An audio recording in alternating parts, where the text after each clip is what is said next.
Bismillahirrahmanirrahim. Alhamdulillahi rabbil alamin. Wa bihi nasta'in ala umuri dunya waddin. Wassalatu wassalamul atammanil akmalan ala habibina al-mustafa nabiyyina wa habibina wa qudwatina Muhammad ibn Abdillah wa ala alihi wa sahbihi wa man sar ala nahjihi wa ihtada bihadihi wa istanna bi sunnati ila yaumiddin. Amma ba'd. Yang dihormati Al-Fadhil Ustaz Tuan Imam selaku pengurusi pengacara majlis, pengurusi Adianta Kuasa dan semua imam-imam Masjid Al-Abrar, muslimin dan muslimat para jemaah sekalian, Assalamualaikum warahmatullahi wabarakatuh. Alhamdulillah, kita panjatkan kesyukuran pada Allah Azza wa Jalla kerana pada hari ini 8 hari bulan 11 2020 kita dapat meneruskan program kuliah kita yang tertunda. Kita kena tunda ke PKP setempat baru ni. Dan hari ni pun terkejut pula ni. PKP Kementerian Pelajaran pagi tadi mengisytiharkan sekolah ditutup. Duk mikir kata malam ni tunda pula ke tak. Jadi alhamdulillah kita dapat teruskan pengajian kita malam ni insya-Allah dalam sebuah kitab yang ana baca. Nama kitab dia Amradul Ummah, penyakit yang melanda umat ini. Itu nama kitab dia, Amradul Ummah, maknanya penyakit yang melanda umat ni. Penyakit tu banyaklah, macam-macam penyakit. Penyakit hak luar pun ada, hak dalam ada. Jadi kita kena tengok apakah penyakit yang melanda kita di luar juga dan di dalam.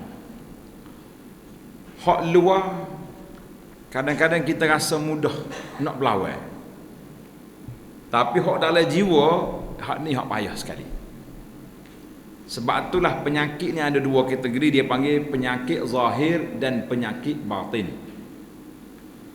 Kita ni bila sebut penyakit batin, nampak hak mana? Bila orang kata penyakit batin, penyakit mana orang nampak? Kena jawab ni malam ni. Mana? Jawab. Hak tu kena cari tokak ahli. Nah. Tapi hak tu mudah sebab dia tahu penyakit. Habis tokak dia cari atas dunia ni. Nak selesai masalah. Tetapi penyakit batin yang duduk dalam jiwa kita yang kita tak nampak, hak ni hak bahaya. Penyakit riak, penyakit takabur, penyakit hasad, penyakit segala penyakit tu dia panggil penyakit batin. Maknanya penyakit hak dalam jiwa yang merusakkan zahirnya, yang merusakkan dunia dia, yang paling besar sekali kerusakan akhirat. Itu yang kita takut. Maka para jemaah sekalian, rusak manusia ni melalui dua, sama ada yang luar ataupun yang dalam. Cuma sampai giliran kita pada kali ini di bawah tajuk Su'ul Khuluq. Su'ul Khuluq maknanya penyakit akhlak yang buruk, perangai tak jauh. Maksudnya bahasa Kelantan kata penyakit perangai tak jauh. Kita tak jauh ni para jemaah sekalian, ada dua dimensi, dua cara tak baik. Yang pertama, kita tak baik dengan Allah, itu pun orang panggil tak jauh. Yang kedua, tak baik dengan makhluk. Maknanya kita kena baik dua-dua. Akhlak kita yang pertama sekali, akhlak kita ma'al khaliq. Yang kedua, akhlak dengan makhluk. Oi, saya semaya kuat. Pas sudah maya ngatak orang. Baik atau tak baik? Dia panggil baik separuh. Baik dengan Tuhan, tak baik dengan orang. Tak jadi. Dalil dianya, pernah sahabat ni cerita ke Nabi SAW, dia kata, ya Rasulullah, seorang makcik ni, muslimat jangan marah, cerita makcik ni, taqumul lail wa tasumun nahar, dia berpuasa sunat pada siang hari, berdiri tahajud pada waktu malam. Kita dengar apa kita rasa hebat dah tu. Nah. Tapi walakinnaha tu'zi jarha. Tapi dia suka menyakiti jiran dia. Oh, jiran tetangga dia habisnya bedan dia belaka. Nya kata kau tu, kata orang ni. Kalau ada orang lagu ni kampung kita nak letak kategori mana dia? Orang juru ke tak juru?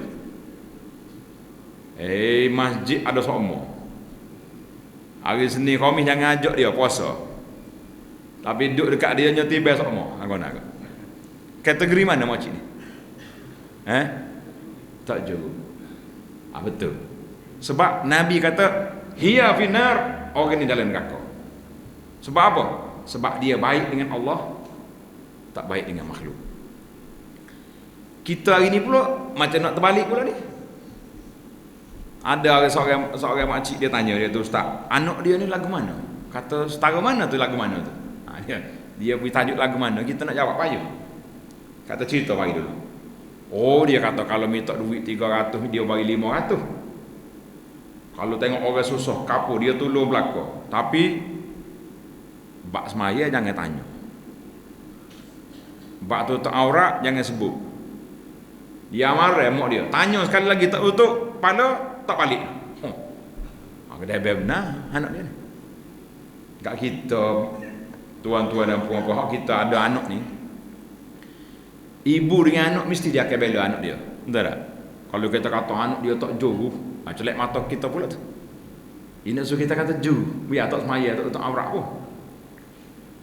Kita kata Allah, anak makcik ni baik dengan orang, tak baik dengan Tuhan. Maknanya kita puji tak puji. Dia kata lagu mana ustaz? Kata baik dengan orang, tak baik dengan Tuhan. Pasal makcik kata dia ni suka tolong orang, suka bantu, tapi tak semaya, tak untuk aurat. Ini makna dia tidak baik dengan Allah Azza wa Jalla. Melengung nampak mak dia. Dia nak suruh kita kata tak apalah, moga semaya tu hak kita dengan Tuhan. Tak. Kita kata lah. Sebab tu kita bagi kita umat Islam ini yang berpegang dengan Ahlus Sunnah, kita tak boleh pisahkan di antara iman dengan amal. Orang yang memisahkan di antara iman dengan amal, tuan-tuan tanda. Satu kumpulan ajaran sesat, nama dia Murji'ah. Tanda molek nama ni, pas ni nak tanda. Banyak hadiah bawa oleh ni. Tak kena bawa klik mula hadiah ni. Tak email apa marah bawa klik dia. Nah. Apa nama kumpulan ni? Murji'ah.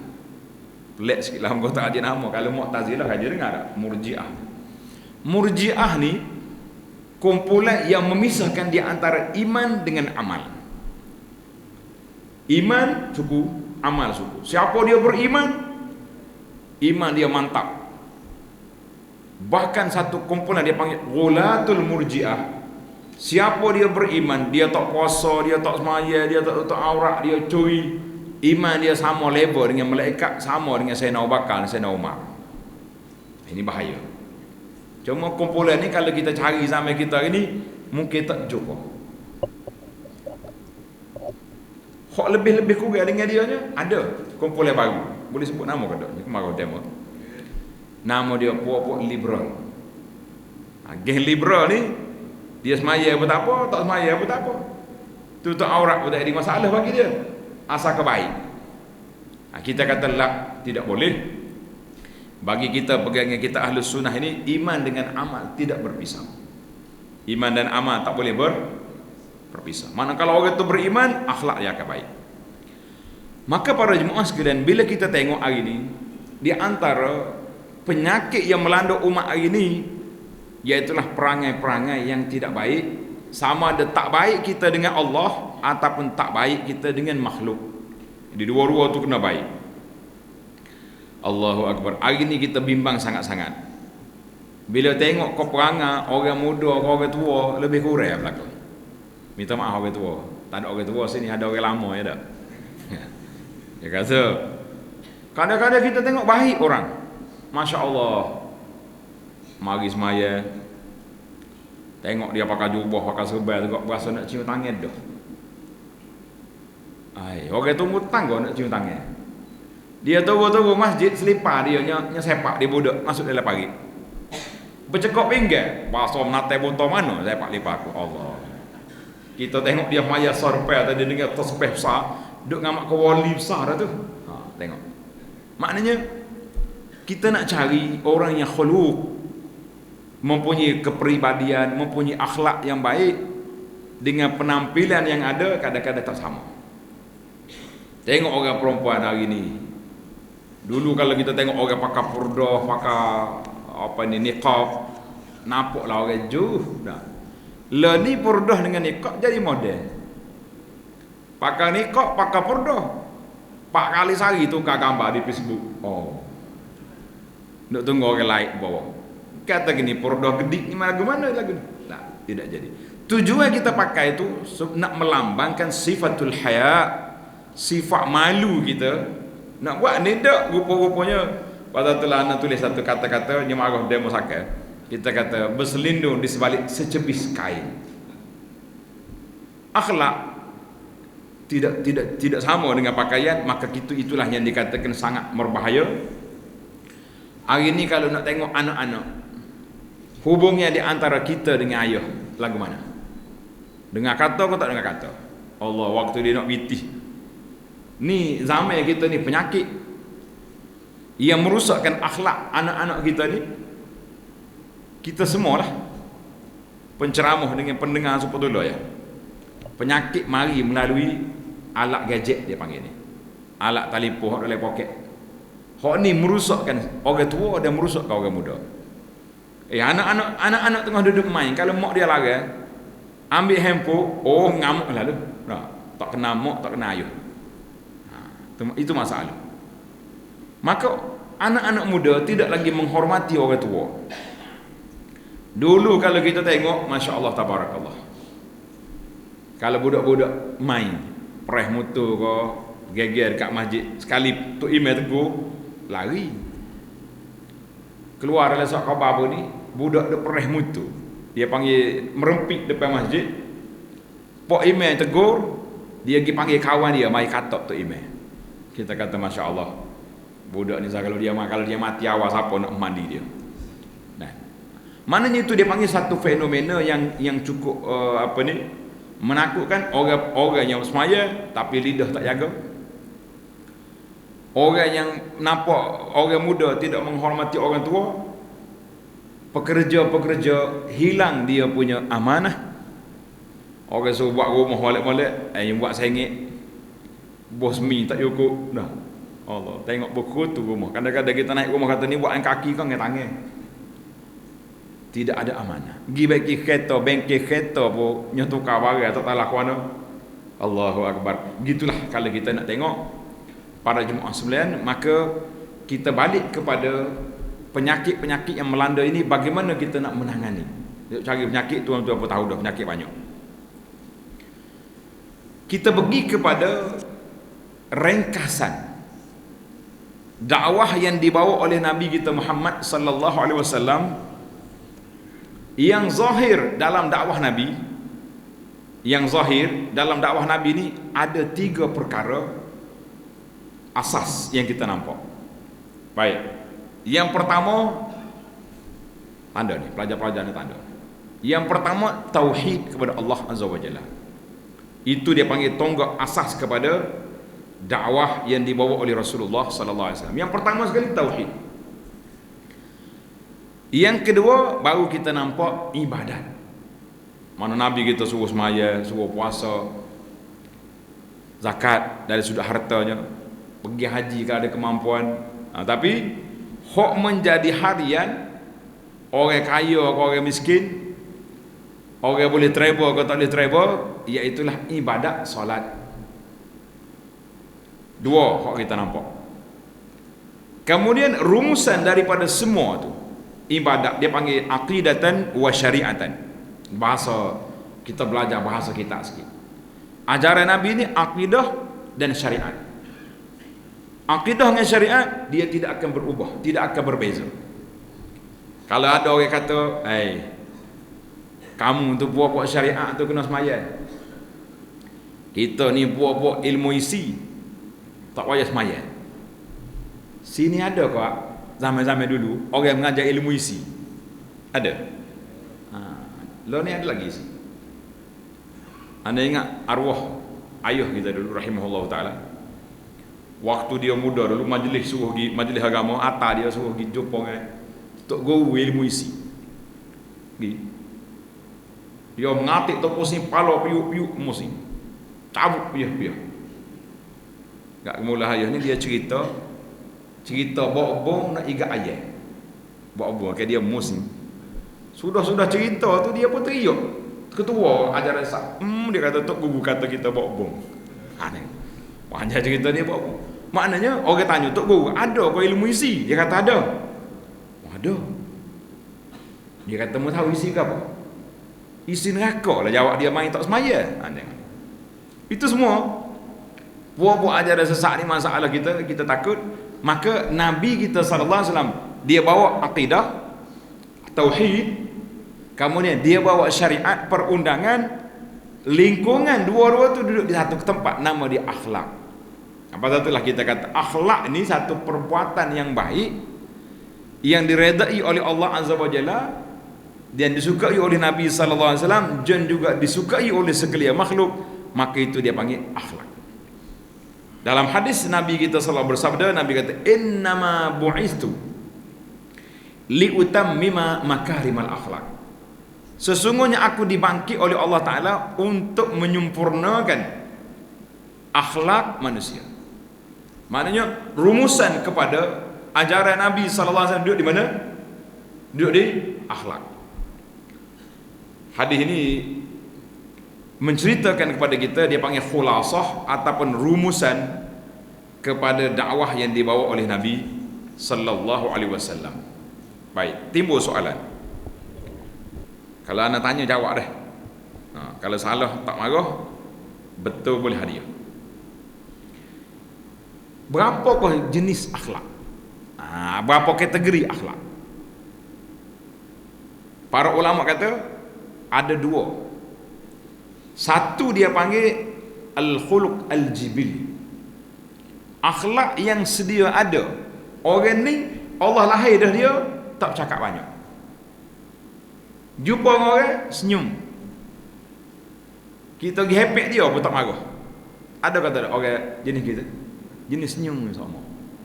Ada seorang ustaz dulu, orang panggil ustaz mak syurga. Kata apa wita itu syurga dia? Dia kata ahli syurga, ya tak marah orang ni. Tak marah.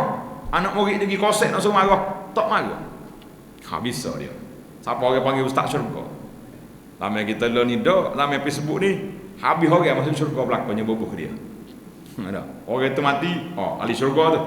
Mana boleh kita letak orang ahli syurga kali neraka? Dua-dua tak boleh letak sebab kita tidak tahu perkara gaib, perkara yang sebenar. Allah Taala saja yang mengetahui dan Nabi kita sallallahu alaihi wasallam dapat wahyu. Dia panggil akhlak manusia ni, yang pertama semula jadi. Itu dia panggil jibili, semula jadi. Sekumpulan mari dia panggil kumpulan Abdul Qais. Mari jumpa Nabi sallallahu alaihi wasallam. Bila siapa di Madinah tengok Nabi, berongkang, pakak pergi salat, pakak pergi senyum. Tinggal bagai-bagai. Seorang pemuda nama dia orang panggil Ashaj Abdul Qais. Dia relax. Dia turun daripada kenderaan dia ikat molek-molek tali utar dia. Ambil pakaian dia, tukar baju comel-comel. Nak pergi jumpa Nabi ni, mahir dengan baju serebeh. Busuk bangang muka bercakap musafir, tak kata dia. Bukan zaman kita naik kereta ekon, naik unta. Bila dia mari jumpa Nabi sallallahu alaihi wasallam, Nabi tanya, "Inna fika khaslatain."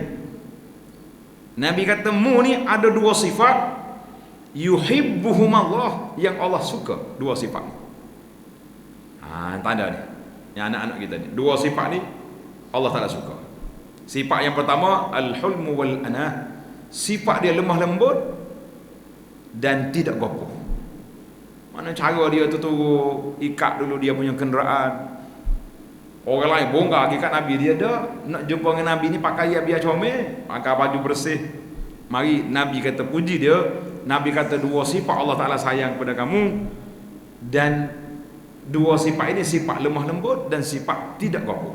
Tidak gopoh. Dalam riwayat lain dia tanya Nabi sallallahu alaihi wasallam. Allahu akbar. Ni sahabat ni tanya Nabi. Hadis yang pertama di dalam Muslim. Kemudian dia tanya Nabi sallallahu alaihi wasallam, dia kata, "Ya Rasulullah, ana atakhallaqu bihima am jabalanillah alaihima?" Akhlak aku ni hak aku buat ke hak Allah Taala anugerahkan kepada aku? Nabi kata, balillahu jabalaka alaihima. Allah Taala anugerah kepada kamu dua sifat ini yang Allah suka. Dia kata, alhamdulillah, segala puji bagi Allah yang telah beri kepada aku dua sifat yang disayangi oleh Allah dan Rasulnya sallallahu alaihi wasallam. Maka ulama kata akhlak kita ni yang pertama semula jadi. Ada orang tak gaduh, ada orang lemah lembut, ada orangnya slow sangat pun ada juga. Siapa kita kena tolak baru dia pergi. Tak berani nak bercakap dengan orang. Ada orang tu pula pasal bercakap tak habis-habis. Ada juga. Kalau boleh mikrofon dia kena senjah baru berhenti cakap. Ada dia panggil akhlak. Baik. Hak tuan-tuan yang akhlak yang kita sudah ada, kita ni orang baik, orang sabar, orang tak marah, orang ni alhamdulillah. Kata alhamdulillah. Timbul lagi, boleh tak kita ubah akhlak yang tak baik jadi baik? Boleh ke tak boleh? Maka ulama kita dalam kitab tasawuf dia bincang, dia kata akhlak ini semata-mata anugerah Allah Ta'ala ataupun kasbi, boleh kita usahakan. Maka kata para ulama, akhlak boleh diusahakan jadi baik. Dalilnya Allah Ta'ala sebut dalam Al-Quran, surah yang selalu kita baca, qad aflaha man tazakka. Sesungguhnya bahagialah orang yang membersihkan diri dia. Maknanya kita cuba nak bersihkan diri kita daripada perkara-perkara yang tidak baik. Boleh ke tak boleh? Boleh. Tazakka, yuzaki. Ada pula tu. Yuzaki itu mana orang yang berusaha untuk membersihkan. Mana dia bagi didikan, bagi ajaran, dia panggil yuzaki. Kau tak aja tanya apa nama yuzaki? Tak aja tanya. Dek main pakai panggil. Malam ni jumpa rahsia. Ada. Zakka yuzaki. Yuzaki mana orang yang mengajar orang kan supaya membersihkan diri. Allah Taala kata, qad aflaha man zakka, man tazakka. Mana kata ulama tafsir, qad faza wa rabiha man tahhara nafsu. Bahagia, untunglah orang yang membersihkan diri dia daripada mana? Daripada syirik, itu paling besar sekali. Daripada kezaliman, daripada akhlak yang buruk. Maka inilah manusia yang bahagia. Maka di situ menunjukkan bahawa akhlak itu boleh diubah. Boleh diubah. Maka kalau kita rasa kita ni, contoh yang paling besar yang ditunjuk oleh para ulama sirah, dia kata tengoklah kepada akhlak Sayyidina Umar. Akhlak Sayyidina Umar. Umar sebelum Islam, lagu mana keadaan dia? Sayyidina Umar sebelum masuk Islam, apa keadaan dia? Orang takut tengok dia, tak? Gedeber dia. Kalau kata Sayyidina Umar gedeber tak apa, tapi jangan lebih-lebih. Ni ada setengah penceramah dia kata, Umar ni tuan-tuan, dia punya jahat minum arak dalam tengkorak, bunuh anak hidup-hidup. Kalau ustaz kata lagi tu, kita pegang. Ustaz ambil mana cerita ni? Setakat yang anda tengok dalam kitab-kitab yang mengumpul tentang sejarah hidup Umar, tidak ada riwayat yang sahih Sayyidina Umar buat perbuatan itu. Dia tanya anak dia, tidak ada. Pasal tu anak dia jadi isteri Nabi Hafsah, anak perempuan. Manakala tanya di Sayyidina Umar, tak ada anak perempuan dia. Ini bukti pembohongan cerita tersebut. Boleh jadi cerita ni dibuat-buat oleh puak-puak Syiah yang nak memburukkan Sayyidina Umar. Puak Syiah ni dia benci benar Sayyidina Umar, Sayyidina Abu Bakar. Bukan sahaja benci, dia beribadat dengan maki sahabat besar. Kita beribadat bila sebut Sayyidina Abu Bakar, kita kata apa? Radhiyallahu anhu. Sayyidina Umar, Sayyidina Uthman, Ali. Ali derah benar. Pasal apa bila sebut Ali derah radhiyallahu anhu? Pasal apa? Tanya budak awal lah. Sebab apa? Sebab nak sudah kata awal. Nah, itu masalah dia. Jangan main. Orang derah tu. Jadi bila dia derah ni, kawan-kawan horuk main jauh-jauh balik ke masjid. Kuih nak jamu tu. Jadi macam-macam. Supaya juga orang tengah ketepah. Bunyi kata innallaha wa malaikatahu. Celak mata lah sudah dah ketepah. Jadi pokok ni Sayyidina Umar radhiyallahu anhu asalnya belum masuk Islam, dia sudah masuk dalam kumpulan Abu Jahal dan Abu Lahab yang menentang Nabi sallallahu alaihi wasallam. Tapi lepas dia masuk Islam apa jadi? Mengikut dalam ulama sejarah sirah kata ada garisan di muka Sayyidina Umar. Garis. Sebab apa garis? Nya corang yang demo. Kena conteng. Siapa dia berani conteng Umar? Mari nak tengok. Dikatakan bahawa lurahan air mata yang dia menangis sampai nampak bekah di pipi dia radhiyallahu anhu. Maknanya kalau kata saya ni tak boleh berubah dah ustaz, lah. Pada itulah kata di ulama psikologi kata manusia yang tak mau berubah ni ada 2-3 sebab. Tanda tuan-tuan. Orang tak mau berubah ni apa sebab? Sebab yang pertama dia rasa dia sempurna dah. Jangan nasihat aku. Aku buat ni molek belaka. Tahun ni tak akan berubah. Tapi kalau kita rasa tak sempurna, kita rasa kita ni banyak kelemahan, bila orang bagi nasihat, dengar ke tak dengar? Dengar. Itu satu. Yang kedua yang tak mau berubah, dia rasa dia pandai. Hak ni tak usah ajar berapa. Sekali dia jelek, awak mengaji mana? Sudah kita. Allahu akbar. Cerita sekali, anak tengok seorang pakcik nak pergi haji. Orang nak pergi haji, dia pakai umrah, pakai kain ihram, dia epok lagi pakai. Kita pun tegur, ini pakai ni, buka baru ni, siap. Anak kata pakcik, kita buka baru Mekah, sini tutup dah dulu, sejuk baru-baru tu. Dia tak jawab. Dia celek mata kita. Dia kata saya kerusuh haji 17 siri tak pernah miss. Gua nak agak. Gapo dia kita faham ayat dia tu. Jangan tegur lah aku pergi ngaji. Tengok ayat dia. Saya 17 siri tak pernah miss. Kata bijak pakcik ni. Kalau kita main orang tua apa kata gitu lah. Nah, kalau bahasa makan sekok kita nak kata pakcik pergi semua tapi tidur. Gua nak agak. Takutnya peko ngebik dia nyanyi berkobar dia apa tak ada nak pergi Mekah lagi dah. Biar.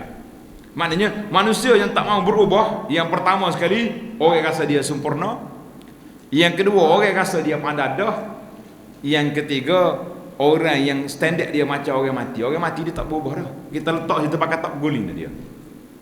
Jadi kita hari ni jangan duduk dalam kumpulan ini, biarlah kita sentiasa berubah kepada akhlak yang lebih baik. Panjang lagi cerita Sayyidina Umar. Baiklah para jemaah sekalian, maka kesimpulan yang dibuat oleh para ulama, akhlak boleh berubah. Dengan apa? Kita letak yang paling tinggi sekali kita nak berubah, iaitulah dengan keimanan kita kepada Allah Azza wa Jalla. Tuan-tuan tengok, waktu Nabi Musa AS nak pergi jumpa Fir'aun, Nabi Musa tunjuk tongkat dia dengan apa? Mukjizat Nabi Musa. Tongkat dengan apa? Tangan. Kan dia keluar tangan dia zoom, nyala. Nah. Firaun kata, sihir ni. Bila dia kata sihir, dia panggil tukar sihir dia. Setengah kitab kata tukar sihir, ketua sihir. Seluruh negeri Mesir ada 70 orang. Pengikut Saharah dalam kitab Safwatul Tafasir kata 15,000 orang. Amat tukar sihir. Rupanya Mesir ni dia sihir. Bila Nabi Musa campak tukar dia boleh menelan tali-tali ahli sihir kata ni bukan sihir. Terus mereka beriman, amanna bi rabbil alamin, Rabbi Musa wa Harun. Ahli sihir kata kami beriman dengan Tuhan sekalian alam, Tuhan Musa dengan Harun. Ketika itu mengamuk Firaun. Firaun kata, rupa-rupanya mu dengan Musa ni apa ni, sepakat. Kan? Sepakat. Kita nak ringkas kita. Nampak bunyi loceng. Apa jadi? Firaun kata, membukti ikut Musa, kalau tidak aku potong tangan dengan kaki silang. Tangan, kaki. Tu kan saya agak-agaknya ketalu tu. Oh, jangan bos Firaun. Tak, kita berhenti lah. Dia mau kata apa? Qalu la dhaira inna ila rabbina munqalibun. Buatlah Firaun buat apa-apa, aku tak ingat lagi. Ini dikatakan oleh para ulama tadabbur bahawa akhlak manusia boleh berubah dalam sekelip mata.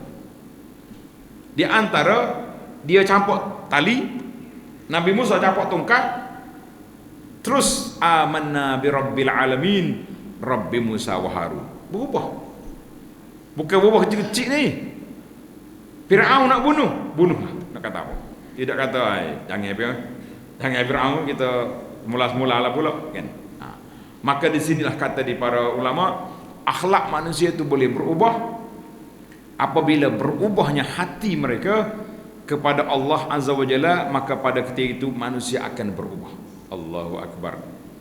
Baiklah para jemaah sekalian, kata di para ulama, dia kata apa?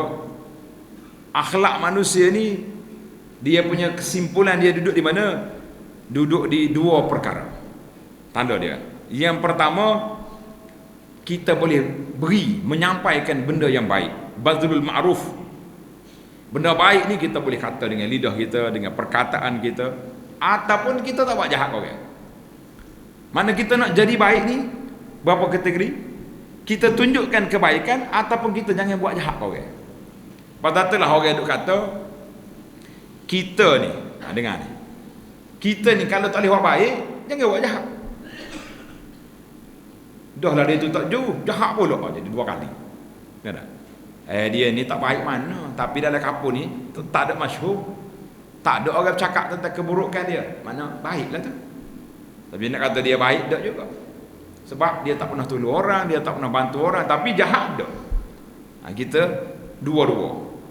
Pasal itulah ana tulis satu kata-kata yang masyhur, kalau tak mampu buat ibadah, jangan buat maksiat. Apa kata-kata ni? Mana kalau tak mampu buat ibadah, jangan buat maksiat. Kita ni kalau kita tidur sampai ke subuh, tak ada dosa apa-apa. Malaikat tak tulis kata tu, dia tidur sesat. Tapi kalau kita bangun pukul 3 pagi duduk bertepik, ngaji ke bangun pukul 3 pagi? Ngaji? Tak apa nak jawab. Bangun duduk melawak bertepik, marah orang kita marah orang ni. Tak. Tak usah bangun belakang, tak apa, biar tu. Dalam rekod kita tidak ada tahajud, tak ada bertepik. Ni tak. Tahajud tak ada. Bangun melawat tengah malam boleh. Kita kata ini masalah. Itu maksud dia, kalau tak mampu buat ibadah, jangan buat maksiat. Tak usah belakang. Senang. Maka kita duduk di sini, para jemaah sekalian, sama ada kita buat benda baik ataupun tak buat benda jahat. Maka itu dia panggil bagaimana kita nak bina akhlak kita. Maka kata para ulama, asas kepada rukun akhlak kita tu ada 5 tanda. Kita kena belajar. Kalau kita pergi ngaji masjid, tuan-tuan ingat, kalau kita nak pergi belajar, kalau ada ustaz bawa kita beli kitab. Banyak ke kuliah-kuliah kita ni. Kuliah maghrib ada, kuliah subuh. Kalau ustaz mari ceramah perdana tak ada kita bawa kalam, bawa pensil, bawa kita boleh tulis. Ni tak bawa belaka, payah. Kata orang zaman dulu, tok guru bawa anak murid bawa kitab, tok guru tak bawa. Zaman kita ni tok guru bawa kitab, anak murid tak bawa. Bijak tok guru. Baik. Akhlak itu dibina di atas 5 asas, 5 rukun. Yang pertama dia panggil ilmu. Tanda. ilmu. Yang kedua al-jud, sifat pemurah. Yang ketiga sabar, sifat sabar. Yang keempat mudah kira-kira. Orang Kelantan kata mudah basah. Dan yang kelima yang kita kena jaga betul-betul, dia itulah tentang sihatul Islam. Islam kita tu kena jaga molek-molek. Maka itu dia panggil 5 perkara yang kita kena asaskan. Yang pertama dia kata apa? Ilmu. Kalau tak ada ilmu, kadang-kadang kita nak buat baik tapi jadi tak kena tempat. Ni ada setengah orang ni dia belajar ilmu akhlak. Orang kata mu ni kalau jumpa orang kena senyum sama. Senyum sentiasa. Enggak dia jumpa siapa pun senyum. Kita ni kalau tengok orang senyum kuat-kuat kita kata gapo? Tak apa betul. Tama-tama jumpa orang perempuan, senyum juga dia. Mau cik kata kata dia ni. Silap-silapnya pekor ngetapak kasut demo dak. Hang tak tahu benarnya waktu tabur masjid lalu depan dia. Dia senyum juga. Senyum. Mana tak berhenti tu? Senyum pun sedekah dah. Apa nak ke? Majid Abra tak lewat program main senyum tak terkali gitu dah. Itu dia panggil tak kena. Pasal itulah ulama letak kategori yang pertama, kita kena nak ambil ma'alil umur, kita kena ambil akhlak yang baik itu bermula dengan ilmu. Kita kena belajar tentang ilmu akhlak. Apa dia yang dikatakan akhlak itu sendiri? Satu. Yang kedua, kita kena sifat dengan murah. Samahatun nafsi, pemurah. Dalam kitab Imam Nawawi, nama dia Riyadhus Salihin, dalam bab fadlil jud, pemurah seorang manusia itu bukan sekat duit saja. Semua benda kita boleh sifat pemurah. Kita ada kudrat, ada way kata orang, ada tenaga. Tengok orang minta tolong, kita pergi. Pemurah. Kita ni pasal jenis orang pandai awak kira. Tak. Ni pak cik ni nak minta benda. Tak reti. Mari saya bawa pergi jumpa pejabat. Kita pergi jumpa orang pegawai. Cik, pak cik nak minta lembu contohnya dah. Nak minta paja ke minta apa. Kita tolong kira pemurah walaupun tak keluar duit kita walaupun sikit. Masya-Allah tabarakallah. Jadi kita jangan nampak pemurah tu dengan duit saja, tapi pemurah tu dengan segala perkara. Tengok orang tak kenal kita betul, itu nama pemurah. Yang ketiga dia panggil sabar. Sebab orang nak jadi baik ni dia kena ada sifat sabar. Kata di para ulama maratibus sabri, martabat sabar ada 3 perkara. Tanda martabat sabar ada 3 perkara. Yang pertama, sabar melakukan kebaikan. Kita nak pergi semaya waktu, nak pergi semaya masjid, senang kau payah? Orang nak pergi masjid ni payah kau senang? Payah. Pasal apa kata payah? Cerita sikit nak dengar. Mana?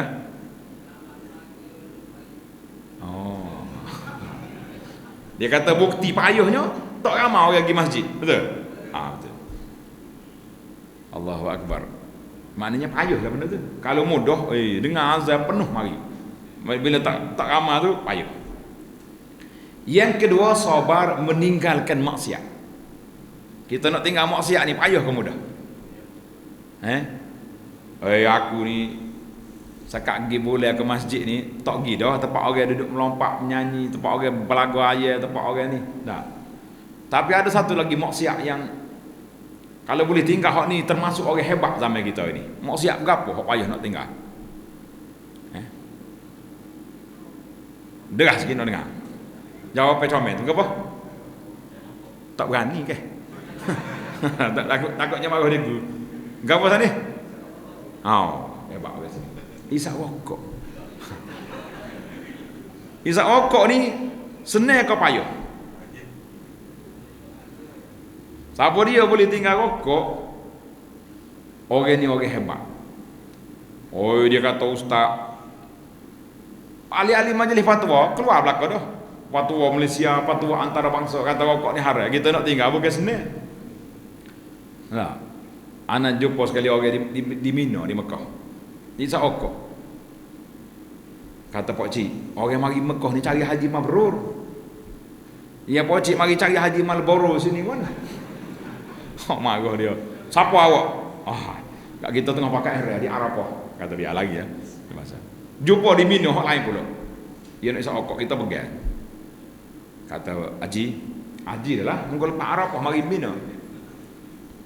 Kita di Mina. Saya tahu.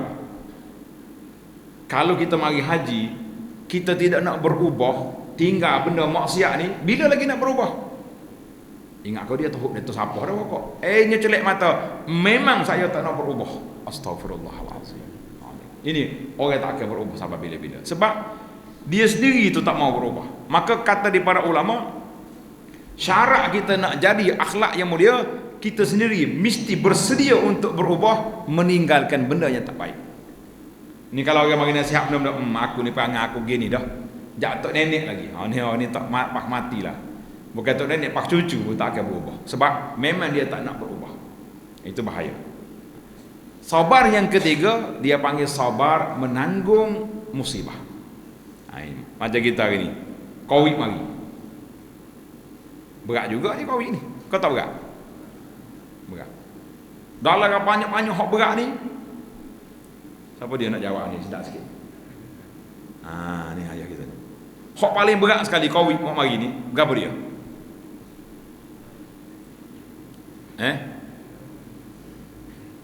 Hak paling berat mana ni? Mana? Tak lagi masjid. Tak lagi masjid berasa berat. Alhamdulillah. Ni setengah orang ni bukan tak boleh dia sebut orang lain. Tak boleh. Kita nak tak lagi masjid itu berat. Sebab tuan-tuan kena ingat, musibah. Ada orang ni masya-Allah kaya raya, tak semayang. Jadi anak murid dia tanya tuan guru, dia ni kaya ni tapi tak solat, macam mana? Sehat, bisnes dia berjalan, harta dia banyak, anak dia ramai, tapi dia solat tidak. Kata dia tok guru dia, mengingatkan musibah tu, bala tu, tsunami mari, bala apa ni, banjir mari. Apakah musibah yang besar selain daripada manusia ni tak boleh mengabdikan diri kepada Allah Azza wa Jalla? Kita tahu hari ni musibah yang besar apa dia? Bila kita tak boleh nak ibadat kepada Allah Azza wa Jalla. Mula-mula keluar tsunami pula ni, Covid mari. Mula-mula keluar Covid mari ni, ada seorang penceramah Arab. Dia khutbah, tajuk dia syukran corona. Terima kasih Covid. Kita takut dia terima kasih. Sebab apa dia kata terima kasih? Logik kata dia terima kasih, kata logik. Tengok video syukran corona, kau tengok. Aku nak tengok.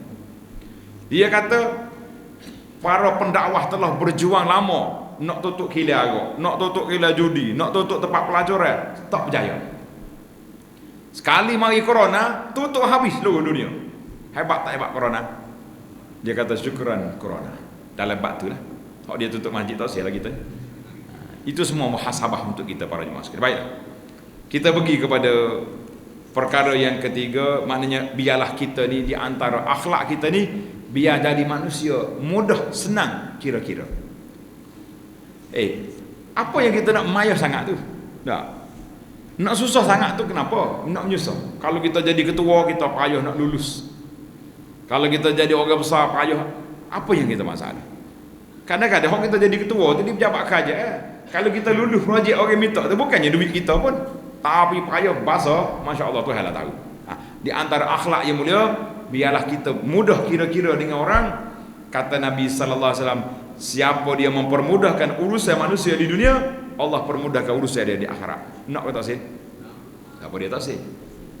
Yang kelima, asas kepada akhlak kita ni, biarlah kepahaman kita tentang Islam betul, maka hak lain-lain itu dia ikut daripada amalan-amalan kita dalam Islam. Alhamdulillah. Baiklah para jemaah sekalian, nampak masa kita sangat terhad. Sekarang ni anak nak baca kepada para jemaah sekalian kelebihan akhlak. Tanda fadail husnul khuluq. Orang yang akhlak baik ni apa kelebihan dia? Ada 10 kelebihan. Tanda. Yang pertama sekali, orang yang punya akhlak yang mulia, orang ni dikira mengikut arahan Allah Azza wa Jalla. Dalam suratul A'raf, Allah kata apa? Ayat 199. Suratul A'raf ayat 199, Tuhan kata, khuzil afwa wa'mur bil urfi wa'arid anil jahilin. Memaaflah kau ya. Suruh benda baik. Jangan peduli orang-orang hak jahil. Dia kata kamu, tak tahu cakap. Maknanya bila kita akhlak baik, kita ni kalau orang kata kita sakit atau sakit? Sakit.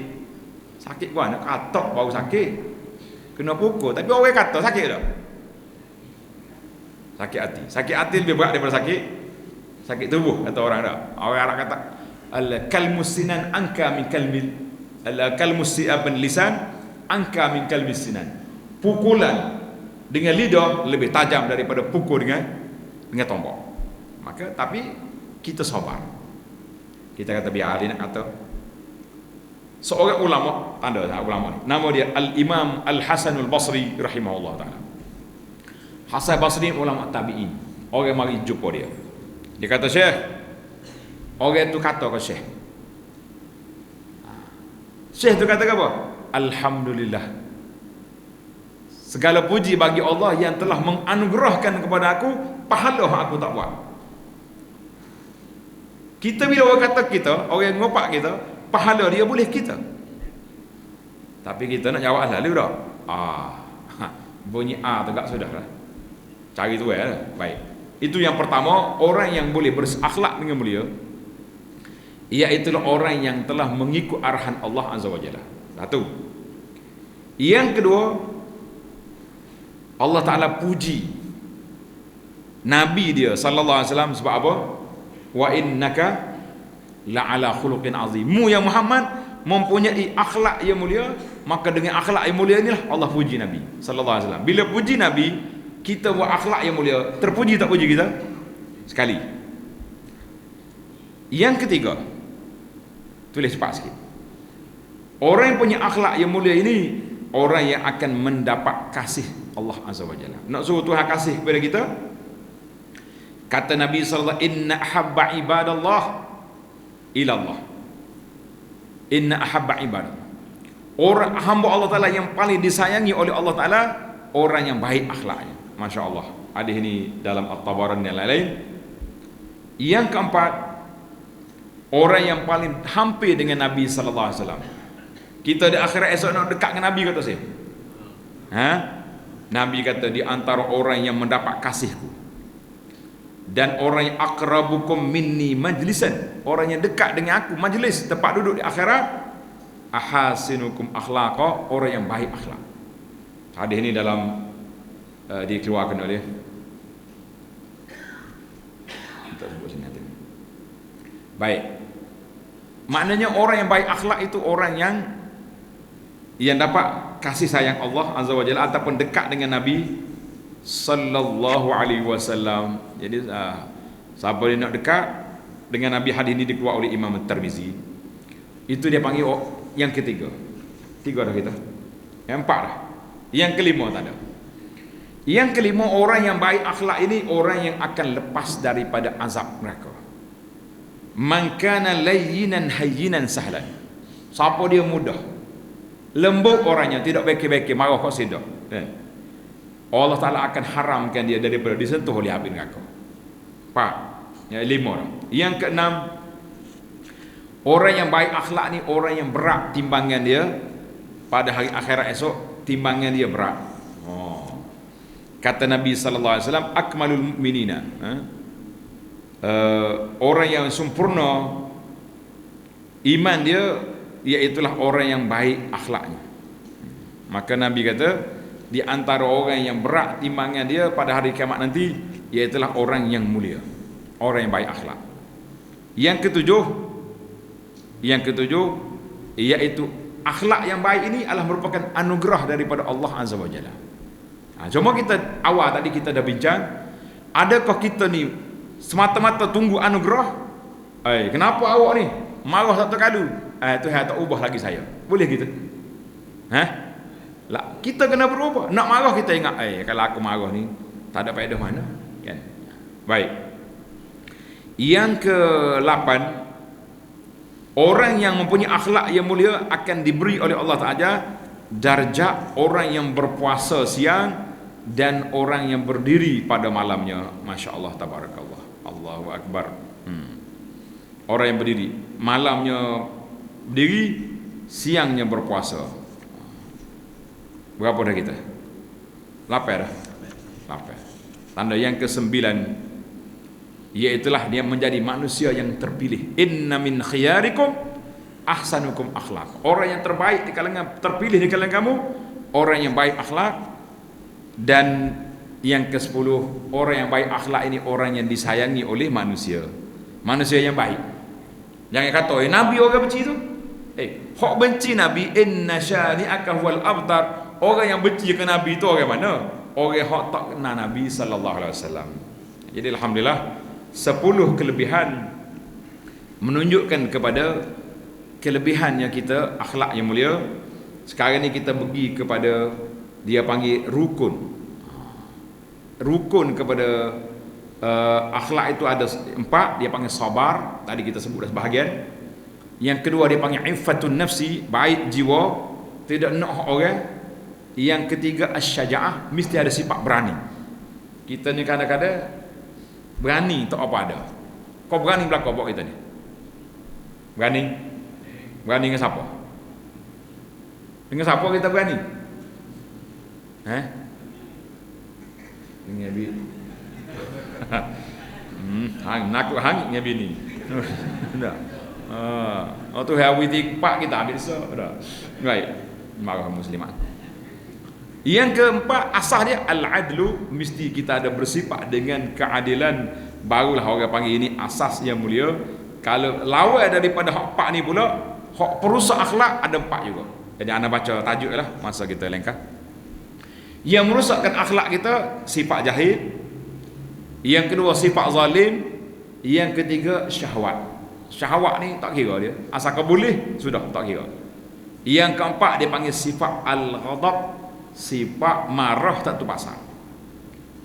Imam Ghazali dia kata apa? Orang yang marah tak kena tempat, itu nama dia orang bodoh. Benda tak payah marah, tegur-tegur je. Tiba-tiba kita marah, cerdik tak jadi orang tu? Bodoh. Tapi kalau tak marah, tepat hak patut marah, orang apa lah kita? Orang penakut. Kita lah ni berani ke tak berani? Kalau salah kita anak kita tak tutup aurat, berani tak berani tegur? Ya Allah, kau berani. Kalau mak dia tak tutup aurat, mak dia, ayah dia tu atas pasar malam tengok-tengok turun dengan baju kelawar, berani kau? Allah, naik atas kereta kat ngilip pala, mak-mu gak, mak-mu buat pergi juga. Ada nakut dah tu nama dia, pergi naik dia tukar baju, apa pakai lagu ni, baru nampak berani. Kita ni masya Allah tabarakallah. Pasal itulah di antara doa Nabi sallallahu alaihi wasallam, Nabi kita ajar di antara doa dia nya, Allahumma inni a'udzubika minal jubni wa minal bukhli. Ya Allah, aku minta berlindungmu daripada sifat penakut dan sifat bakhil. Ada setengah orang tu, dia ni karate orang, 45 orang boleh, tapi nak tegur benda-benda tak baik tak berani. Maka itu dia panggil di antara orang yang penakut. Jadi para jemaah sekalian, maka bagaimana kita nak menangani supaya kita ni jadi berani, supaya kita dapat memiliki akhlak yang mulia? Tanda yang pertama sekali, kita kena kembali kepada takdir Allah Azza wa Jalla. Takdir Allah Azza wa Jalla. Kalau kita tengok orang ni boleh harta banyak, apa kita nak deki dengan dia? Nah, kenapa kita nak deki? Kita kata ini takdir Allah Ta'ala, dia banyak, aku sikit. Lepas tu kita pun mikir pula, hak kaya dengan hak miskin akhir kali gimana? Kubur. Lepas bangkit daripada kubur, tuan-tuan kena ingat, orang miskin mendahului orang kaya masuk syurga 500 tahun. Pasal apa? Malaikat kata, tak ada pun satu. Orang kaya mari bertambah bagai. Hak ni barang mari mana? Dua soalan akan ditanya. Ambil mana, bawa ke mana? Beza 500 tahun jarak. Bukan senang. Yang kedua, kita nak jadi orang yang akhlak mulia, mesti ada sifat sabar. Orang marah kita, merah tepi telinga, kita ambil wudu. Nak gimana wajib? Ambil air semaya.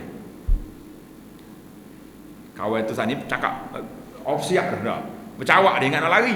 Dah wajib tu bangun ambil air semaya. Sabar. Sifat yang ketiga, kita kena ada sifatul afu, sifat pemaaf. Aku tak saya maaf, takut orang kata pondek. Tu buah kita tu tak? Bapa maaf lah pakcik dia. Tak boleh, kau dia mau kata menaku. Tuan-tuan kena ingat.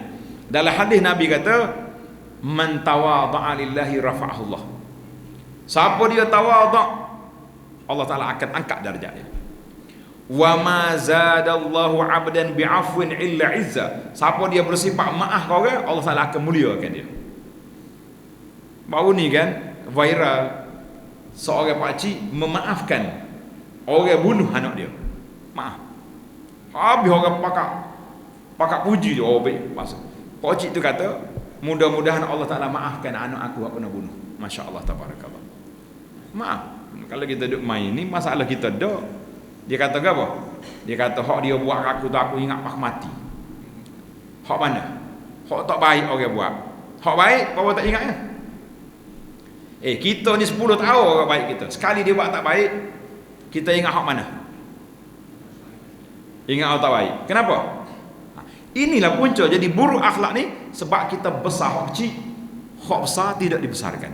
Ini punya. Kita tu ingat dia ni tak ada masalah. 10 tahun dah, 20 tahun dah. Dia buat baik aku, tiba-tiba hari ni nyocengnya sekali. Tak okey lah. Kita pun ambil hati hak tu tak ingat nak lepas-lepas. Jangan. Kena baik. Yang kelima, kita kena ada sifatul ihsan. Sifat nak buat baik ke orang. Hal jazaul ihsan la ihsan. Bila orang baik kita nak buat baik, itu dia panggil ihsan. Orang buat tak baik, jangan balas tak baik, kita balas baik. Para ulama kata apa? Biarlah kita jadi macam pokok. Pokok ni kita nak ambil buah dia, kita buat lagu mana? Lontang dengan batu, bidah. Kita lah tahuk peko dia dengan batu. Dia wik kita buah. Kecuali kita meko tak reti. Mana jadi? Batu berhati kepala sendiri. Itu bukan salah pokok, salah awak. Apa pergi peko tak reti dah. Ada ke orang jenis melontar tak betul? Nak bala tak pokok kena dah atas kepala dia jawab dia. Tak. Bukan salah pokok. Itu dia panggil al-ihsan. Orang buat tak baik kita balas balik, jangan balas tak baik. Yang ketujuh, kita kena ambil sifat keamanan. Aku nak damai atas dunia ni, tak mau balas-balas, tak mau, maka kita akan tenang insya-Allah. Yang ke-10 yang ke berapa? 7 tadi kan. Yang ke-7, yang ke-8 kita pergi kepada usaha kena lebih. Jihad ni mana? Kita kena usaha. Kita ni boleh nak marah orang tapi tak marah. Itu dia panggil kita kena usaha berjihad biar kita boleh ambil. Kemudian kita kena yang ke-9, kita kena pergi kepada nikmat yang Allah anugerahkan. Nikmat tu hawi kita. Ni ada seorang ulama tulis kata-kata ni sangat menarik, menyentuh perasaan. Anak baca tadi kita tengok, dia kata kita ni syukur pada Allah Taala, hak mana patut kita syukur. Yang pertama, Allah sembunyikan dosa-dosa kita. Kau kita rasa kita tak berdosa? Rasa tak berdosa? Dosa. Tapi pasal apa orang hormat kita, orang mari cium tangan kita, tak? Orang kita lalu orang pakak hormat, apa? Allah Ta'ala tak dedahkan rahsia kita. Kalau nyobang sifat deki bau hanya, sifat riak bau masa, mana ke? Sifat takabur bau hamis. Itu apa nak salah mana kita ni? Kelih nampak pakai comel tapi bau ada belaka dia ni. Allah sembunyikan kesalahan kita. Syukur kita kepada Allah Ta'ala. Kita tahu seorang manusia dia tahu qadar diri dia. Betul ke tidak? Betul tu, kalau orang puji kita, kita jangan suka. Oh, saya lah tu. Dah.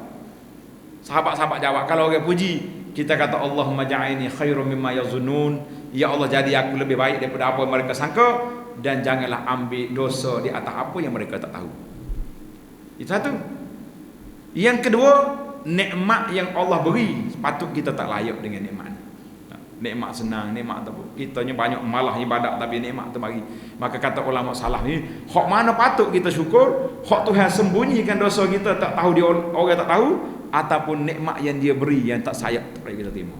Maka kita hidup, bila kita duduk sini, barulah kita rasa kita akan baiki akhlak. Sebenarnya bukan aku bijak, bukan aku cerdik, bukan aku hebat, Allah anugerahkan kepada kita. Barulah kita rasa tawaduk pada kita, insya-Allah.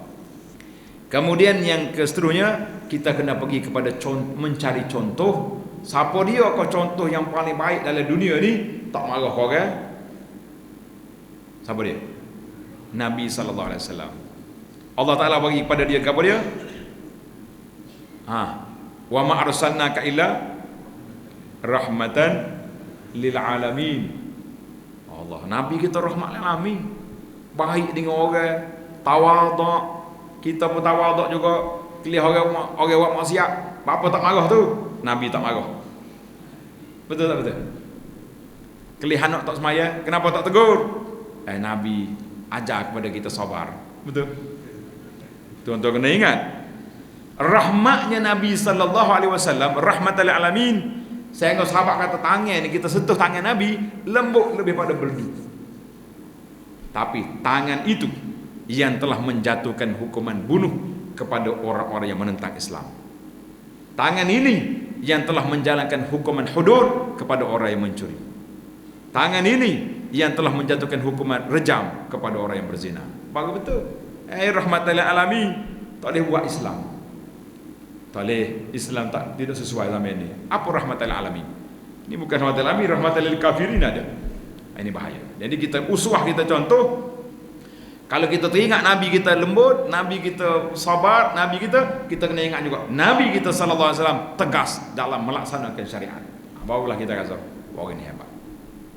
Kita umat ni menanti-nanti nak tunggu pendakwah, penguasa, ketua-ketua agama yang tegas. Betul tak? Ini lembek belaka, oh baik dia tu. Baik enggak apa? Tutup aurat pun dah. Baiklah. Kita kata tidak.